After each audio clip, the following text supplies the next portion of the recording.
In a real sense, you and I are made of star guts. By mass, our body is mostly oxygen, and almost all of that oxygen came from one of these massive stellar explosions called supernovae, millions or billions of years ago before our sun even formed.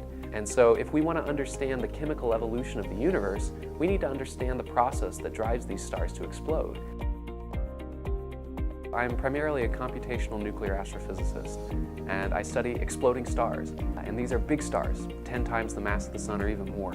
And when they die at the end of their lives, they explode in extremely brilliant, energetic explosions. And this is something that we observe every day in the cosmos.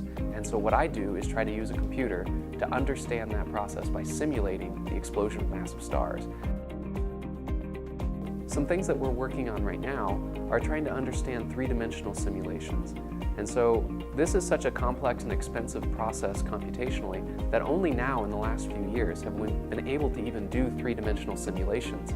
Up to this point, we've only really been able to do 1D and 2D simulations, and they've mostly been what I would say is kind of misleading about the physics that goes on. And so 3D has really been a watershed in terms of our understanding of the physical mechanisms that are important in core collapse supernovae, this type of massive stellar explosion that I study. And so massive stellar evolution itself is not a solved problem. We don't fully understand the entire life history of these massive stars. But the problem is, for my type of calculation, stellar evolution of massive stars is essentially the initial conditions. And if we don't have the initial conditions right, we can't hope to find the right answer. And so one of the things that my group and I have been working on is trying to understand the three-dimensional structure of massive stars at the end of their lives. And this is something that's just never really been done before. We were the first to do it, and now some other groups are starting to do it as well.